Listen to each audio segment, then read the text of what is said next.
नामों का प्रयोग नहीं करेंगे जो तथाकथित ऊंची जाति के लोग हमारे ऊपर गाली के तौर पे प्रयोग करते हैं। सभा का यहाँ पर सभा का सम्मान कीजिए, सभा का सम्मान कीजिए। ये मेरा मंच है, सभा का सम्मान कीजिए।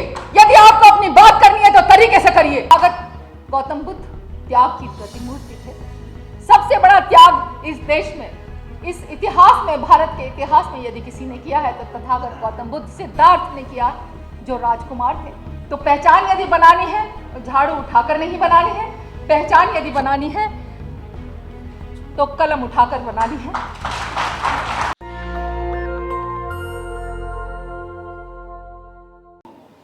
सम्मानित मंच पर आसीन डॉक्टर विजय सोनकर शास्त्री जी, भाजपा के राष्ट्रीय प्रवक्ता बाद में हैं। पहले समाज के मुकुट पहले हैं, समाज से जुड़े हुए हैं, समाज के लिए उन्होंने पूरा जीवन न्योछावर किया है, पूरे जीवन उन्होंने काम किया है। बड़े विचारक हैं, बड़े बुद्धिमान हैं, बड़े अच्छे वक्ता हैं। मैं उनका स्वागत करती हूँ। सम्मानित मंच पर आसीन सुखमिंदर सिंह संधू जी, समाज के बुजुर्ग हैं और समाज सेवा से जुड़े रहे हैं, आरपीआई पार्टी से संबंध भी रखते रहे हैं। और श्रीमान उमेश सिंह गौतम जी, देशराज कर्णवाल जी, पूर्व विधायक, पीके राघव जी हमारे बड़े भाई हैं, रेलवे ट्रैफिक सर्विस के ऑफिसर हैं, सोरठिया जी मंच पर आसीन हैं। आप सभी लोगों का बहुत बहुत स्वागत है। जो मंच के इस तरफ बैठे हैं उनका ही स्वागत नहीं है, जो मंच के उस तरफ बैठे हैं उनका भी बहुत स्वागत है।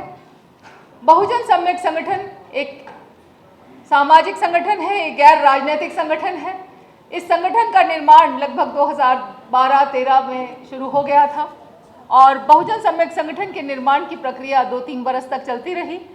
सन 2015 में दिल्ली के फिक्की ऑडिटोरियम से औपचारिक रूप से बहुजन सम्यक संगठन के जो घोषणा हमने की थी, उस समय घोषणा में जो उपस्थित हमारे भाई साथी थे वो आज भी इस सभा में उपस्थित हैं। कई लोग हैं, भले ही हाथ उठा करके ऊपर खड़ा करके बताइए कितने लोग हैं। और वो दिन है और आज का दिन है, कभी भी पीछे मुड़कर नहीं देखा।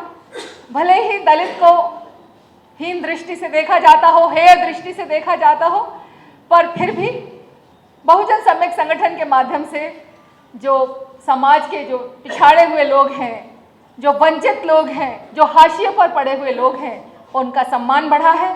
और इसके लिए मैं अपने आप को भी बहुत अंदर से महसूस करती हूँ कि जो मैं अपनी तरफ से जो कर सकी संगठन के माध्यम से, मैं उसमें आज भी लगी हुई हूँ।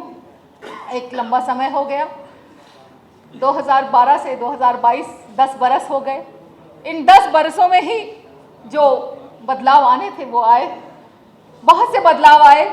सबसे बड़ा बदलाव ये आया कि व्यक्ति की जो ऊर्जा होती है, जो उसकी जो ताकत होती है, जो उसकी काबिलियत होती है, उसको पहचानने का जो अवसर मुझे मिला, उसके लिए मैं समाज की बहुत आभारी हूँ, बहुत धन्यवाद करती हूँ।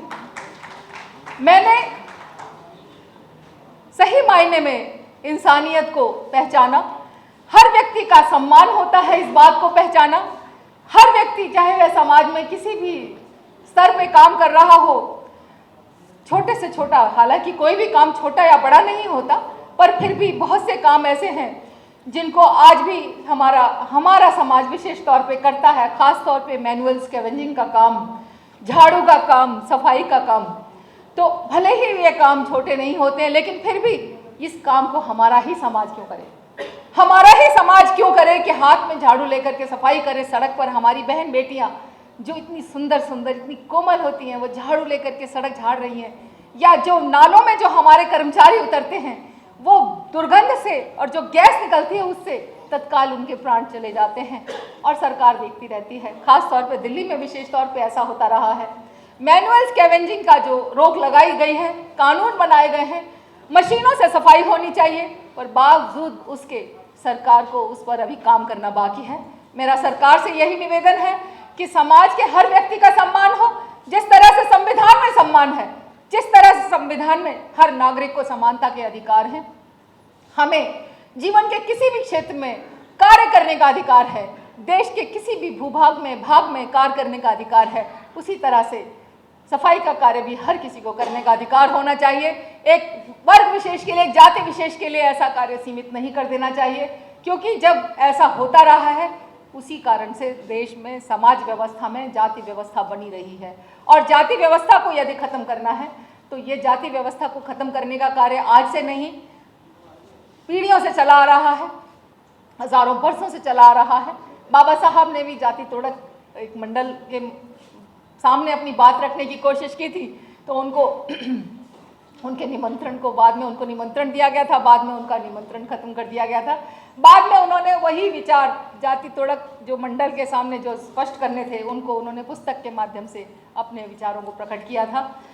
तो मेरा तो यही कहना है कि जीवन तो सभी पाते हैं, जीवन तो सभी जीते हैं और मृत्यु तो सभी पाते हैं, लेकिन श्रेष्ठ वही व्यक्ति होते हैं जो इस दुनिया में और इस समाज में अपनी पहचान बनाते हैं।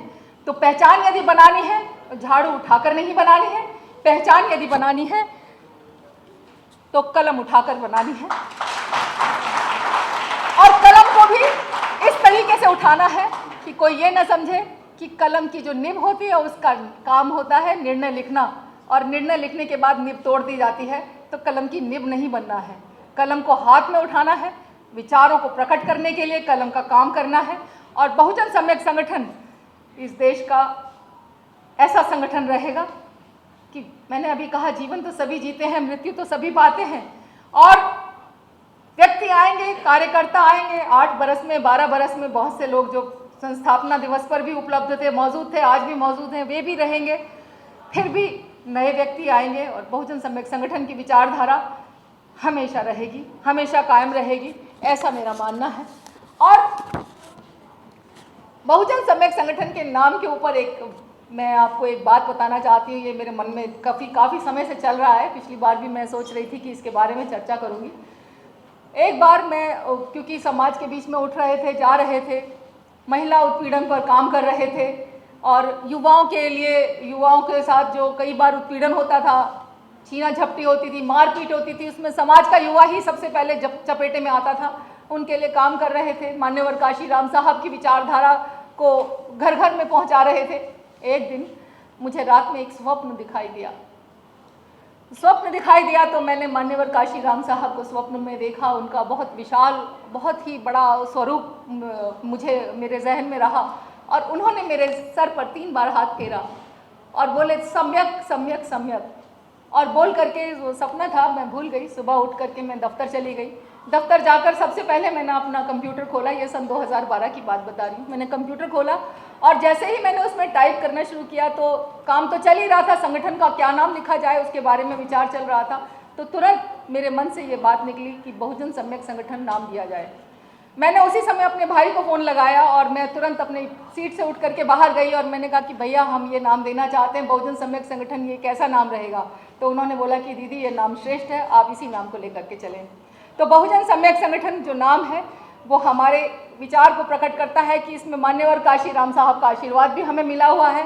मान्यवर काशीराम साहब एक बहुत बड़ी शख्सियत थे, वो भुलाई नहीं जा सकते, ऐसी शख्सियत थे। उन्होंने सही मायने में जो बहुजन हैं, जो दलित हैं, उनको जो ताकत होती है, जो व्यवस्था की ताकत होती है, जो सत्ता की ताकत होती है, उसको स्वाद चखाया, और न सिर्फ चखाया बल्कि इस देश की महिला को, दलित महिला को 4 बार मुख्यमंत्री भी बनवाया। उसके लिए बहुजन सम्यक संगठन आज भी मान्यवर काशीराम साहब को बहुत तहे दिल से नमस्कार करते हैं, और हम मान्यवर काशीराम साहब की विचारधारा को लेकर के चले हैं।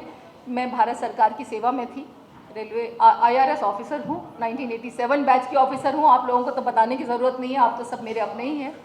32 साल नौकरी करने के बाद मैंने ये सोचा कि 6 साल मेरे बाकी थे, चाहती तो मैं सर्विस में रहती। मेरे बैच में कभी मेंबर CVDT बने हुए हैं। मैंने ये सोचा कि एक ना एक दिन तो कभी ना कभी मुझे समाज के लिए, मुझे अपनी नौकरी का त्यागपत्र देना ही पड़ेगा, तो क्यों ना अभी दे दिया जाए।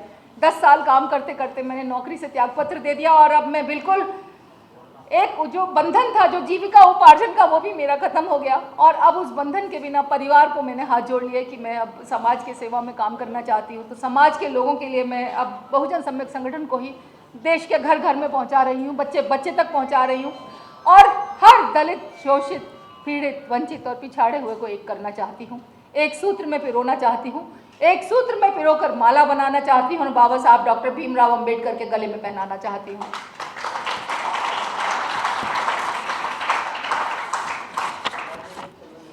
बहुत लंबे समय से एक ऐसा माहौल देश में बना हुआ है और ख़ास तौर पे हमारा जो समाज है, जो हम दलित बहुजन समाज के व्यक्ति हैं, मैं उन लोगों के लिए ये एक विचार उनको देना चाहती हूँ कि कभी भी कोई भी समय एक स्थिर नहीं होता, स्थायी नहीं होता, शाश्वत है तो सिर्फ बदलाव जो निरंतर है वही बदलाव ही शाश्वत, वही चलता रहता है। बदलाव होना ज़रूरी है। पहले जब देश आज़ाद हो रहा था, मैं आज़ादी से पहले नहीं जाऊंगी क्योंकि इतिहास को हर कोई दोहराता है। जब देश आज़ाद हो रहा था, जब देश आज़ाद हुआ तो आवाज़ नहीं थी बहुजन की, बहुजन की आवाज़ बनी। बहुजन की जब आवाज़ बनी तो बहुजनों के मन में एक विचारधारा ने जन्म लिया कि हम विरोध करें। विरोध की राजनीति हम करते रहे और विरोध की राजनीति करते करते हम आज इस स्थिति में पहुँचे कि हम लोगों में अपने जो हमारी जो विचारधारा है, जो हमारी जो विरासत है, जो हमारे पूर्वजों की, जो हमारे संतों महात्माओं की जो शक्ति है, हम उसको भूल गए और हमने सिर्फ विरोध को अपना लिया। चाहे राजनीतिक क्षेत्र में हो, चाहे सामाजिक क्षेत्र में हो, चाहे संगठनों के बीच में हो, हम लोग सिर्फ विरोध करते हैं और विरोध करके हम अपने आप को ज़्यादा ताकतवर और ज़्यादा सशक्त महसूस करते हैं। जबकि यदि आप में सचमुच ताकत है, यदि आप में सचमुच मादा है कुछ करने का, तो बिना विरोध किए हम अपनी बात को मनवा सकते हैं। ऐसा हम में ऐसा मादा होना चाहिए। तो बिना विरोध किए यदि आप अपने सभा में, अपनी संसद में अपनी बात पहुंचा सकें, वही सबसे बड़ी ताकत है। उसी ताकत को जगाने में निकली हूँ। मैं कभी भी किसी का विरोध नहीं करती, किसी भी जाति का विरोध नहीं करती, किसी धर्म का विरोध नहीं करती। समाज में कोई भी बात ऐसी नहीं कहती जिसके कारण व्यक्ति ये कहें कि ये छोटी बात बोल करके जो अपने आप को आगे बढ़ा रही है। हमेशा सम्मान करती हूँ, हर व्यक्ति का सम्मान है। मेरा सम्मान है तो आपका भी सम्मान है, दूसरी जातियों के व्यक्तियों का भी सम्मान है। ये हमारे देश का दुर्भाग्य है कि हम जातियों में पैदा हुए हैं, वरना प्राकृतिक दृष्टि से हम सभी व्यक्ति समान हैं। हमारे वही आँख, नाक, कान, हाथ, पैर, बुद्धि, मेधा, वो सभी हमारी है और हम उसको यदि अपने तरीके से काम करें तो हम किसी भी जाति में जन्मे हों, हम सब एक समान हैं। और संविधान जिसे बाबा साहब डॉक्टर अंबेडकर ने लिखा था, उस संविधान में हम सभी को वो समानता के अधिकार हमें दिए गए हैं और अवसर की समानता के जो अधिकार हमें दिए गए हैं, तो कोई कारण नहीं है कि हम में से कोई ऊंचा या कोई नीचा या कोई छोटा या बड़ा हो। हम चाहें तो हम अपनी जो हमारी व्यक्तिगत जो क्षमता है उसको श्रेष्ठता के चरम पर पहुंचा सकते हैं। ये हमारे प्रयासों के कारण हो सकता है। यदि हम काम करने निकले और हमारा काम नहीं बनता है तो इसके पीछे हम खुद जिम्मेदार हैं। लेकिन क्या है, हमारे विचारों में पीड़ित मानसिकता ने जन्म ले लिया। हम एक पीड़ित मानसिकता के साथ जी रहे हैं कि मैं पीड़ित हूँ, मैं पीड़ित था, मैं पीड़ित रहा और मैं पीड़ित रहूँगा। इस विचारधारा के साथ हम चलते रहे हैं। ये जो विचारधारा है ये हमें समाज के शीर्ष पर पहुँचने से हमेशा रोकती रही है। मैं आज भी कहती हूँ, victim can never be victor. जो विक्टिम है वो कभी विक्टर नहीं हो सकता, जो पीड़ित है वो कभी नेता नहीं हो सकता। तो यदि नेता आप हैं, यदि आप लीडर हैं, नेता का मतलब राजनेता नहीं होता। राजनीतिक क्षेत्र में जो नेता होता है वही नेता नहीं होता। जीवन के हर क्षेत्र में नेता होता है। हॉस्पिटल में वार्ड बॉय नेता होता है, बनते में भी एक नेता होंगे, और हम घर में भी जो परिवार होता है उसमें भी एक नेता होता है, परिवार का मुखिया होता है। समाज के हर क्षेत्र में एक नेता होता है। तो हम नेता हम तभी बन सकते हैं जब हम पीड़ित मानसिकता का त्याग करें, और पीड़ित मानसिकता का त्याग करने के लिए भारतवर्ष में हमारे पास वो सब उपलब्ध है कि हमें अब और पीड़ित मानसिकता के साथ अपने जीवन को नहीं जीना चाहिए।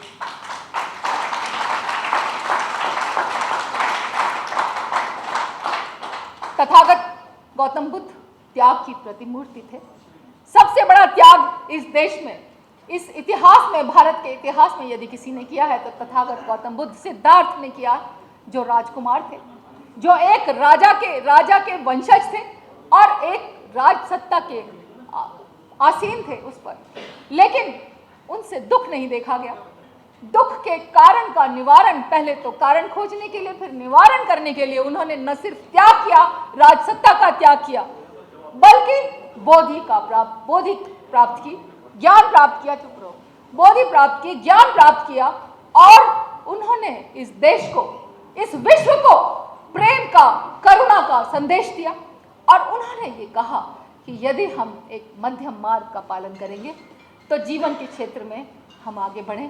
मध्यम मार्ग का जो संदेश दिया, न तो इस तरफ न उस तरफ, एक संतुलन बनाकर जीवन में, प्रकृति का संतुलन होता है। आप देखते हैं बहुत ज़्यादा गर्मी पड़ती है तो बहुत सारे बादल इकट्ठे हो जाते हैं, प्रेशर बनता है और बारिश हो जाती है। बहुत ज़्यादा सर्दी पड़ती है तो हवाएं चलती है और धूप निकल आती है।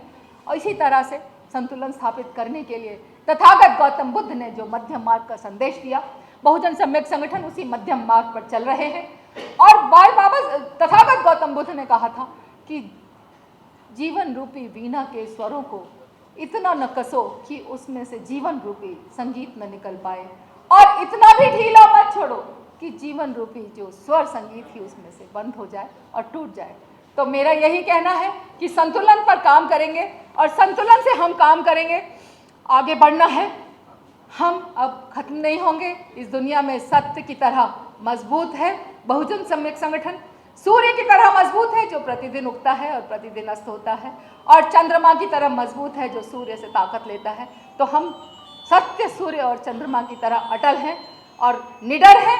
और अपने काम को करने के लिए मैंने अपने जीवन का परित्याग किया, अपने जीविका का परित्याग किया और अब पूरे समाज के सामने एक उदाहरण पेश किया। मैं चाहती हूँ कि समाज की बेटियाँ, टिल्लू जी ने अपनी बेटी का नाम मेरे नाम पर रखा है, मैं उनको बहुत बधाई देना चाहती हूँ और उससे मिलना भी चाहती हूँ कि मेरी जो नाम राशि जो बेटी है वो प्रेरणा लेकर, मेरे जीवन से प्रेरणा लेकर, यदि एक बेटी भी, एक बच्चा भी जीवन के क्षेत्र में नेता बनता है, लीडर बनता है, राजनेता की बात नहीं मैं कर रही हूँ, तो इसमें मैं अपने आप को धन्य समझूंगी और आगे के लिए मुझे काम करने में बहुत अच्छा लगेगा। मेरा यही कहना है कि हम डॉक्टर अंबेडकर को पढ़ते तो हैं, लेकिन हम डॉक्टर अंबेडकर पर चिंतन नहीं करते। तो डॉक्टर अंबेडकर को सही से पढ़ना यदि ज़रूरी है तो उसके लिए हमें फिर से एक बार पुस्तकों का मनन करना पड़ेगा, चिंतन करना पड़ेगा, अध्ययन करना पड़ेगा, और तब हमें बात करनी पड़ेगी। वो रटे रटाए 4 डायलॉग हैं कि शिक्षा वो शेरनी का दूध है, कि जो पिएगा वो दहाड़ेगा। दहाड़ना भी बेवजह नहीं है। आप तब बोलिए जब ज़रूरत है। प्रकृति में संतुलन स्थापित करना है तो तब बोलिए जब उसकी ज़रूरत है, नहीं तो मत बोलिए। और बुराई को बुराई से ख़त्म करने की कोई ज़रूरत नहीं है, बुराई को अच्छाई से ख़त्म करना है। अच्छी बात करो, अच्छी बात सुनो, अच्छाई करो, जैसे जियो। जब चाहे ये दुनिया बुराई करे, तुम ना बुराई करो, अच्छी बात करो, अच्छी बात करो, अपनी योग्यता का लोहा मनवाओ। और मैं समझती हूँ कि जीवन के हर क्षेत्र में कार्य करना ज़रूरी है, चाहे वह राजनीति ही क्यों न हो। यही सोचकर मैंने भी सामाजिक सरकारी नौकरी से त्यागपत्र दिया। मैं राजनीति में हूँ पर यह सामाजिक मंच है। बहुजन सम्यक संगठन हमेशा सामाजिक संगठन ही रहेगा। मैं आज आपको विश्वास दिलाना चाहती हूँ कि बहुजन सम्यक संगठन 100 बरस जिएगा, 500 बरस जिएगा, 1000 बरस जिएगा, ये तो आप लोगों पर और आपके आने वाली पीढ़ियों पर निर्भर करता है। मेरा ये विचार है कि व्यक्ति आए या जाए, विचारधारा कभी नहीं मरती। तो विचारधारा को लेकर चली हूँ, विचारधारा को लेकर काम कर रही हूँ, जीवन में त्याग करने का मादा रखती हूँ, संघर्ष करने का मादा रखती हूँ और संघर्ष से कभी जी नहीं चुराती।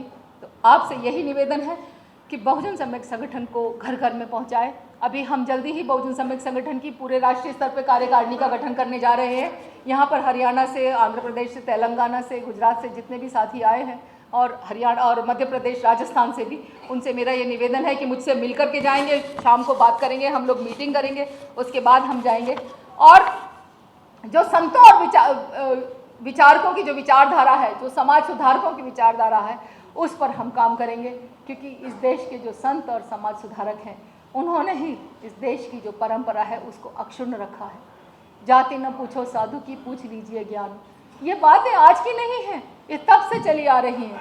मैं भाई देशराज जी से एक निवेदन करना चाहती हूँ कि उन्होंने जो गजट में अपने नाम के सामने चमार साहब लिखवाया, वो भले ही उनका मत रहा हो, लेकिन मेरा अपने समाज के लोगों से, व्यक्तियों से, भाइयों से ये निवेदन है कि देश में हज़ारों जातियां हैं, 6743 जातियां हमारी समाज की हैं, उसमें भी उपजातियां भरी हुई हैं।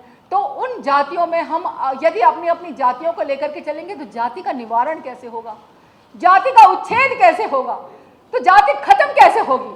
तो मेरा ये कहना है कि नाम के पीछे सरनाम बिल्कुल ना लगाएं, कुमार लगाएं या सिंह लगाएं, ये सामान्य सभी व्यक्ति लगा सकते हैं। कई लोग, आप माफ़ कीजिएगा, मैं आपसे नहीं कह रही हूँ, एक भाई मिले थे हमें, मध्य प्रदेश से आए थे। हाँ, उसमें मध्य प्रदेश में सेशन कोर्ट में वो जज थे, सत्र न्यायालय में, और उन्होंने बड़े फक्र से मुझे बताया कि मैं अपने नाम के पीछे चमार लगाता हूँ। उनका कुछ ऐसा ही नाम था। तो मैंने उनसे कहा कि आप जज हैं, जज साहब, आप चमार तो एक गाली है, गाली है कि नहीं है? कहते हैं ना भाई चोरी चमारी कर दी। तो गाली नहीं लिखा, लेकिन गाली दी जाती है, गाली के संदर्भ में दी जाती है। तो चमार एक गाली है, मैं इसको गाली मानती हूँ। जब हमें चमार बोला जाता है तो हमें अपमानित महसूस होता है। तो मेरा आपसे ये कहना है कि अपने नाम के पीछे चमार शब्द न लगाएं, न ही कोई और भी शब्द लगाएं, न वाल्मीकि लगाएं, उससे बेहतर होगा अपने कार्यों के माध्यम से, अपने गुणों के माध्यम से, अपनी शिक्षा के माध्यम से समाज में संविधान को अपनाते हुए अपने आप को उस शीर्ष पर पहुंचाए कि आपको अपनी जाति का सहारा ना लेना पड़े, कि आपको अपने नाम के पीछे चमार में लिखना पड़े। क्या आपने किसी ब्राह्मण को अपने नाम के पीछे ब्राह्मण लगाते हुए सुना है? क्या आपने किसी दूसरी जाति के अपने नाम के पीछे बनिया लगाते हुए सुना है? तो हम चमार क्यों लगाते हैं, ये मुझे बताइए। तो मेरा ये कहना है कि हम इस काम को यहीं रोकेंगे, और हम जो अपनी बात को कर रहे चमार शब्द एक गाली के रूप में प्रयोग होता है, जाति का नाम भी इसीलिए रखा गया। तो मेरा ये कहना है कि हम चमार शब्द नहीं लगाएंगे अपने नाम के पीछे, कोई भी नहीं लगाएगा। उन्होंने गजट में लगाया है, देशराज जी आप रखिए, जिन्होंने गजट में लगाया वो रखिए, जो भाई अभी जो विरोध कर रहे हैं वो भी रखें। आप दो नाम लगाइए चमार शब्द के, लेकिन हम लोग चमार शब्द को नहीं लगाएंगे अपने नाम के पीछे। मेरा यही कहना है। यदि समाज में सम्मान के साथ जीना है तो उन नामों का प्रयोग नहीं करेंगे जो तथाकथित ऊंची जाति के लोग हमारे ऊपर गाली के तौर पे प्रयोग करते हैं। सभा का यहाँ पर सभा का सम्मान कीजिए, सभा का सम्मान कीजिए, ये मेरा मंच है, सभा का सम्मान कीजिए। यदि आपको अपनी बात करनी है तो तरीके से करिए। कोई भी व्यक्ति चमार शब्द अपने नाम के साथ नहीं लगाएगा, क्योंकि चमार शब्द एक गाली है। वहां सहारनपुर में बोर्ड लगा हुआ है, द ग्रेट चमार, गढ़कौली वाले, उनको बताइए कि जब चमार ही है तो ग्रेट का है बात के हुए, आप कैसे ग्रेट हो गए? आप अपने आप को समझते रहिए कि हम चमार हैं, हम ग्रेट हैं, लेकिन जो तथाकथित ऊंची जाति वाले वे सब जानते हैं कि हम लोग ग्रेट नहीं है। उनको मन में पूछिए, क्या आपको बेटी दे देंगे वो?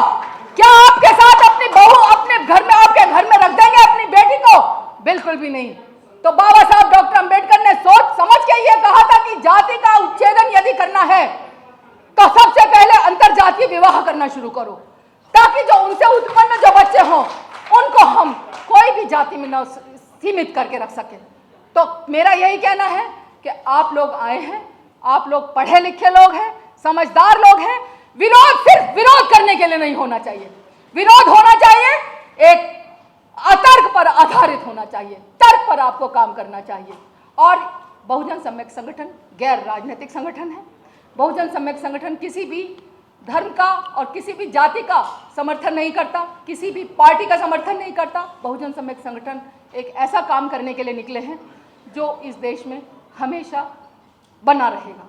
और मेरा आपसे यही निवेदन है, रविदास जी की एक संत रविदास जी की जो जाति जाति में जाति है, उसके उस बात को बोल करके मैं ये समझाना चाहती हूँ, जो केले के पत्ते की तरह जाति होती है, जाति जाति में जाति है, ज्यों केरन के पास। तो जाति के अंदर भी जाति है, जाति के अंदर भी जाति है। जो भाई चमार शब्द के ऊपर इतनी ज़्यादा अपनी ताकत दिखा रहे हैं, उस चमार में भी कम से कम 10-12 जातियां हैं जो आपस में विवाह संबंध नहीं स्थापित करते। आज भी विवाह संबंध स्थापित नहीं करते। तो मेरा यही कहना है कि यदि जीवन में आगे बढ़ना है तो अपनी संकुचित विचारधारा का अभी परित्याग करिए, इसी समय त्याग करिए, और आगे बढ़ने के लिए आपको जो हो गया है उसको आज के संदर्भ में वह कितना तार्किक है, कितना तर्क संगत है, उसी पर काम करिए। ये मेरा आपसे निवेदन है। और मैं आपकी बहन हूँ, मैं आप ही के समाज से हूँ। मैं कभी नहीं कहती कि मैं इस जाति से हूँ, मैं कभी नहीं कहती कि मैं दलित हूँ, मैं ये कहती मैं आप ही के समाज से हूँ, दलित समाज से हूँ। दलित शब्द का सुखविंदर जी ने बताया था दला हुआ, मैंने आपको हर मंच पे बताया ये बात कि दलित हूँ पर दलित नहीं हूँ। दलित मतलब जो चक्की में दाल पीसते हैं आप लोग, यहाँ बहुत से किसान मेरे पास बैठे हुए हैं, दाल मिल में जब दाल डाली जाती है तो चक्की में डालते हैं तो उसके 2 टुकड़े हो जाते हैं, बट जाती है। तो दलित हूँ, बटा हुआ समाज की एक महिला हूँ, आपकी बेटी हूँ, आपकी बहन हूँ, लेकिन पद दलित नहीं हूँ। पद दलित होता है जो पैर के नीचे कुचला जाए। हम पद दलित नहीं हैं। हमारे पास हमारे संतों महापुरुषों की विचारधारा है, तथागत गौतम बुद्ध की विचारधारा है, बाबा साहब डॉक्टर भीमराव अंबेडकर की विचारधारा है, मान्यवर काशीराम साहब की विचारधारा है, माननीय आदरणीय बड़े भाई डॉक्टर विजय सोनकर शास्त्री की विचारधारा है, जिन्होंने कई पुस्तकों के माध्यम से समाज को जागरूक करने के लिए जो काम किया है वह निस्संदेह ही भविष्य के गर्भ में जाएगा और उनका हमेशा सम्मान होगा। डॉक्टर अंबेडकर के बाद यदि कोई विचारक इस देश में हुआ है इतना बड़ा तो डॉक्टर विजय सोनकर शास्त्री हैं। मैं उनका फिर एक बार सम्मान करना चाहूँगी। नेशनल दस्तक की आपसे गुजारिश है कि अगर इसको बचाना चाहते हैं तो नेशनल दस्तक को सब्सक्राइब करने के लिए रेड कलर के सब्सक्राइब बटन को दबाएं, फिर बेल आइकन की घंटी दबाएं। नेशनल दस्तक को बचाने के लिए बहुत ज़रूरी है कि हर खबर को शेयर करें, लाइक करें, कमेंट जरूर करें।